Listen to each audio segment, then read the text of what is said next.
ரொம்ப ரொம்ப எனக்கு அவ்வளோ எப்படி சொல்றது போல்டா இருக்குன்னா அவங்க மேல இருக்க ஆத்திரம் ஃபுல்லா என்ன பண்றது அப்படிதான் காமிச்சாகணும்னு நான் நினைக்கிறேன். இத்தனை பேர் இறந்ததுக்கும் காரணம் அவங்க தான். அவங்க தான் அதுக்கு பதில் சொல்லணும். 10 லட்சம் பணம் கொடுத்தாங்க இல்லைன்னு சொல்லணும், அவங்க வாங்கணும். திருப்பி அவங்களால எங்க அம்மாவும் எங்க அப்பாவும் கொண்டு வர முடியுமா? நான் அந்த பதவியில இருந்தா எல்லாத்தையும் அதுல சம்மந்தப்படுற ஒவ்வொரு ஆளையும் இத்தனை பேரு அம்மா கை அமுத்துனாதான் தூக்கம் வருமே. அம்மா இல்லைன்னா தூக்கம் வராது. அப்பா அங்கே படுத்துப்பாங்க, அம்மா என் பக்கத்தில் படுத்துப்பாங்க எப்பயுமே. ரொம்ப ரொம்ப எனக்கு அவ்வளோ எப்படி சொல்றது போல்டா இருக்குன்னா அவங்க மேல இருக்க ஆத்திரம் ஃபுல்லா என்ன பண்றது அப்படிதான் காமிச்சாகணும்னு நான் நினைக்கிறேன். எல்லாம் இப்ப அழுது ஒரு பிரயோஜனமும் இல்லை. எல்லாம் போயிட்டாங்க என்ன பண்றது, அண்ணாதே இப்ப எங்களையும் விட்டுட்டு போயிட்டாங்க. இது எல்லாத்துக்கும் காரணம் அவங்க தான்.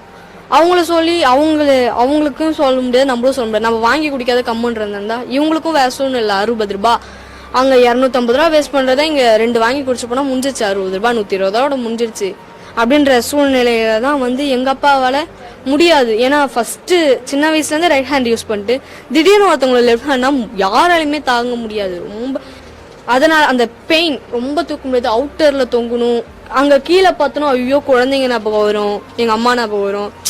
கீழே எவ்வளவு பெரிய மாடியா இருந்தாலும் எங்க அப்பா தான் தவங்க விடுவாங்க. ஏன்னா தைரியமா இருக்கணும்ல. அப்போ இறங்கி வேலை செஞ்சாதான் பணம், நாளைக்கு வீட்டுக்கு சாப்பாடு கூட இருக்காது.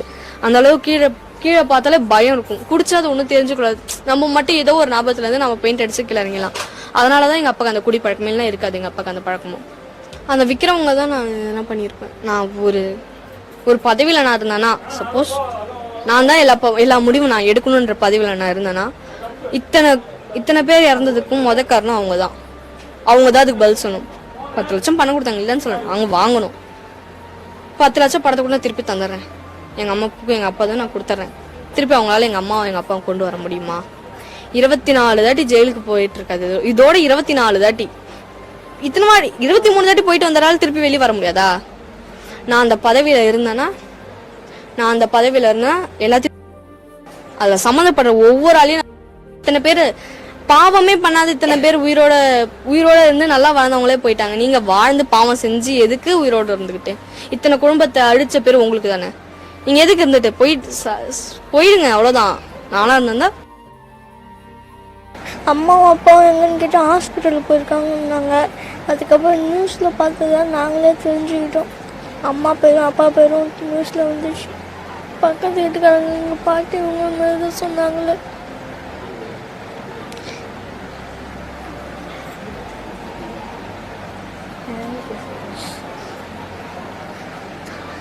அம்மா கை அமுத்துனாதான் தூக்கம் வருமே.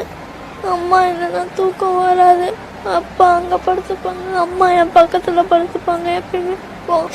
அதுக்குள்ளே எங்கள் அம்மா எங்கள் அப்பா என்னை விட்டு போயிட்டாங்க. ஆனால் அவருக்கு உடம்புக்கு வேலுக்கு நான் கையும் ஒரு கையாக அடிப்பாருன்னா சாப்பிடக்கூட அம்மா சின்னத்தில் ஊட்டி விடுவாங்க. இல்லைன்னா அப்பா லெஃப்ட் ஹேண்ட்லேயே சாப்பிடுவாருன்னா அதெல்லாம் முடியாதுண்ணா.